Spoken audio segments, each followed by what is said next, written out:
Mr. President. The senator from Missouri. Thank you, Mr. President. Mr. President, I rise today in opposition to this administration's dangerous policy of American weakness and in support of the strong men and women of the United States energy sector who are ready to step forward, to return this nation to energy independence, to burnish this nation's strength, and to show the Russians what the United States is capable of. It will be lost on no one that we are approximately a week into the largest conventional military attack in Europe since 1945. Vladimir Putin's brutal war of choice against the Ukrainians continues as we speak. It grows worse, more devastating, and more brutal by the hour. And it's time that in the midst of this war, we confronted a basic fact, that Russia isn't so much a country as it is a gas station.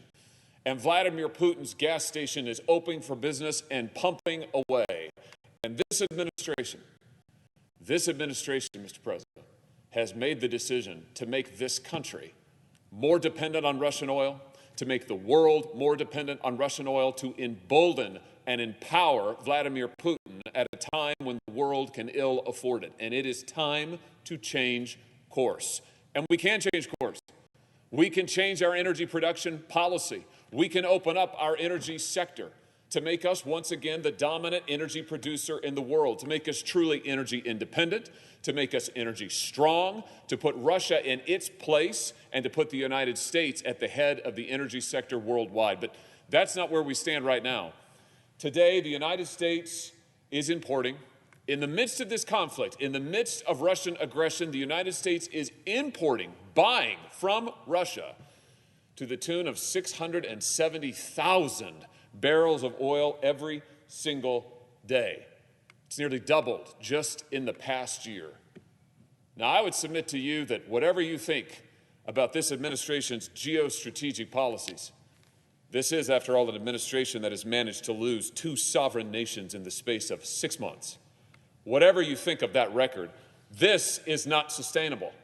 This is not good for the world. This makes America weaker, not stronger, and this is a time for American strength. What did Joe Biden do when he came to the office of President of the United States just over a year ago? Well, among his first actions was to cancel the Keystone Pipeline, to halt a leasing program in Alaska, to issue a halt on all new oil and gas leases, as well as drilling permits on federal lands and federal waters. By the way, that accounts for about 25% of U.S. energy production. He directed federal agencies to get rid of all support for fossil fuels. He imposed new regulations on oil and gas and methane emissions. He hired new SEC regulators to propose new climate regulations. And the list goes on, Mr. President. And these policies have had their effect. I will give the president credit where credit is due. His policies to throttle down our energy production have been successful. He has succeeded in making this nation energy dependent. In 2019 and 2020, for the first time, certainly in my lifetime, the United States actually exported more energy than it imported. We were energy independent, and even better, we were becoming the energy supplier for the world. Who's the energy supplier for the world now? It's Vladimir Putin. And that's because, at least in part, of the policies that this administration and President Biden have deliberately sought to pursue. Look, at the statistics don't lie. Why is Russia able to pursue this war of aggression in Ukraine? Well, at least in part because of this. They supply 20% of Europe's oil. Russia alone, 20% of Europe's oil, 40% of its gas, 20% of its coal. Russia supplies to the tune of 55% of Germany's natural gas alone, just Germany's, 55%. Now, can we wonder why our German partners were slow to want to sanction Russia, to provide lethal aid to Ukraine when they needed it before the invasion occurred? It's because Russia has Europe in a stranglehold. And that should be no excuse, Mr. President. I'm not saying that the Europeans deserve an out, not at all. But I am saying that Vladimir Putin has used his power, his energy production, to try and project new power in Europe. And unfortunately, he is having success. It ought to be our policy to reverse his power projection, to shut down his gas stations, his gas station of a country, by returning this country to energy independence and energy dominance. And we can do it. This is not a pie-in-the-sky pipe dream. We have been there before. We were just energy independent just a few years ago. We know what to do. It's actually pretty simple. All we have to do is roll back the disastrous policies that this administration imposed just a year ago. Roll those back and allow the American worker to get back to work on our pipelines, on our rigs, drilling and pumping natural gas and producing biofuels like the ones that we produce, the kind that we produce in my state. Put American energy back to work.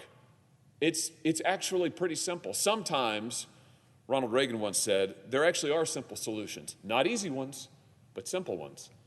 This one, Mr. President, is simple, it's direct, and it's time that we took it. And that's why I have introduced legislation along with Senator Grassley and Senator Hagerty and Senator Tuberville that would do just this. It would reverse the disastrous energy policies of this administration, the policies that have emboldened and enabled and empowered Vladimir Putin and the Russian military, and return this country to energy strength, return this country to energy dominance. I can't put it any better than this. If the President of the United States would give the American worker a chance, give the folks who man those pipelines, give the folks who work the oil rigs, give them a chance to show what they can do, and I tell you what they'll show you. They'll show you that they're the best in the world. They'll show you that they're the strongest in the world. They'll show you that this country is the strongest in the world, and they will put the Russian energy sector to shame. And by the way, Joe Biden, his policy was to greenlight the Russian pipeline, Putin's pipeline, Nord Stream 2. He lifted sanctions on it when he came to office, imposed limits on our own energy production, but lifted them on the Russians. Here's a suggestion. Shut down Putin's pipelines. Shut down Putin's energy sector. Open ours up. Do just the opposite of what President Biden did a year ago. Shut down the Russian energy production, open up American energy production, and show the world what the American people can do. And that's what the bill that I've introduced, along with my co-sponsors, who I'm proud to have with me, that's what it would do. It's very simple, Mr. President, and I would suggest to you that the time is of the essence. And so now I ask unanimous consent that the Committee on Energy and Natural Resources be discharged from further consideration of S-3714 and the Senate proceed to its immediate consideration. I further ask unanimous consent that the bill be considered read a third time and passed, and that the motion to reconsider be considered made and laid upon the table. Mr. President. Is there an objection? President, reserving the right to object. The senior senator from Delaware. Thank you, Mr. President. Our colleague from Missouri was not on the floor when I spoke earlier, and I want him to have the opportunity to hear some of the concerns that I and a lot of other people in this chamber in this country have with respect to the request that he's making. So I reserve the right to object. Let me just take a minute or two to again state why that is. Mr. President, today the American people face two existential threats to our way of life. Number one is the threat to the world order posed not by the Russian people, but by Vladimir Putin, their leader. And the other is the threat of climate change to all of us. We just received from the National Oceanographic and Atmospheric Administration an update 2 weeks ago about what it's going to look like in this country in the years to come. We've already seen sea level rise roughly a foot in the last several decades, and what we're going to see in the years to come is more of the same, and only faster. If you add up the GDP of every coastal county in this country, from the East Coast, the Gulf Coast, the West Coast, the Great Lakes, it adds up to a GDP that would be making the third largest country in the world. All the coastal, and what we're going to see is a great assault, continued assault on those coastal counties, whether it's New Jersey, whether it's Delaware, whether it's Louisiana, California, whatever. In Louisiana, they lose to the sea every 100 minutes a piece of land the size of a football field. The presiding officer spent some time on a football field. And at every 100 minutes, think about that, a size of land in Louisiana the size of the football field goes back to the sea. Our state of Delaware is the lowest lying state in the country. The seas around us are rising. My state is sinking. We've seen, Firestorms on the West Coast bigger than my state. We've seen winds, hurricane-force winds in Iowa destroying like half the crops.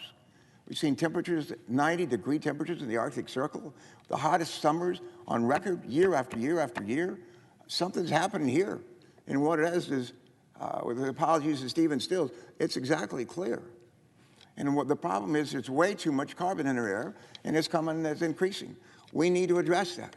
We need to address that in ways that will actually create jobs, a lot of good-paying jobs. And that's what I think we can agree on that, and that's what we ought to be doing. So having said that, Mr. President, the legislation that we're discussing assumes that we must ignore the threats of climate change in order to wean our nation off of foreign oil from countries like Russia. This is a false choice. This is a false choice. Since the Arab oil embargo of 1973, some have argued that if we simply drill more oil, we can be free of the price whiplash caused by international disruption, the global oil market. This was not true during the Arab oil embargo. This was not true during the Iranian Revolution. It was not true during the 1990 Gulf War, or more recently during the Iraq War. And it is not true today. Yet the legislation before us today clings to false understanding of oil markets. We've drilled more, but the oil prices we pay for are still impacted by global events.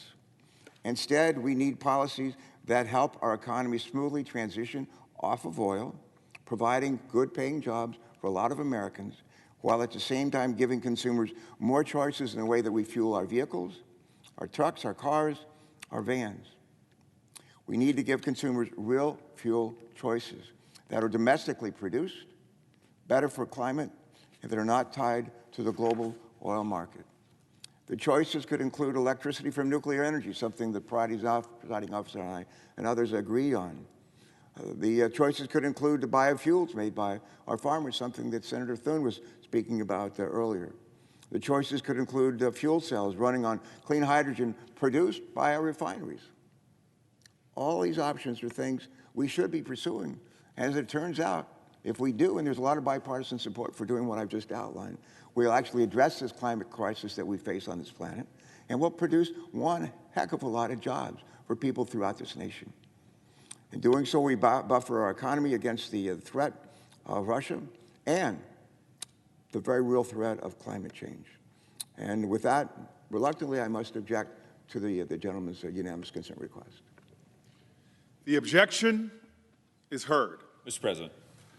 The senator from Missouri. Well, I want to thank the senator from Delaware for his remarks, which I appreciate, and say it's a privilege to serve with him as we do on the Homeland Security Committee, and to work with him as we do, and as I have, and I look forward to working together, hopefully on this issue and others in the future. We do disagree on this issue. We have an honest and I think principled disagreement. And it's one that we ought to talk about, and I'm glad we're talking about it here today. And I suspect it's one ultimately that the American people are going to have to weigh in on, because the differences are pretty significant, and that's fine. That's democracy.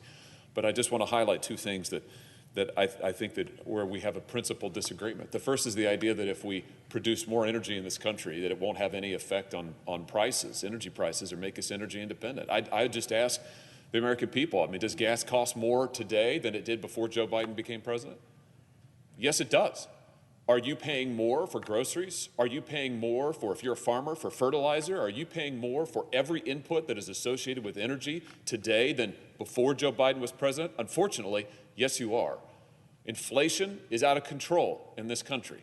Inflation associated with the fuel that Americans use to fill up their trucks and their vans that they use to heat their homes.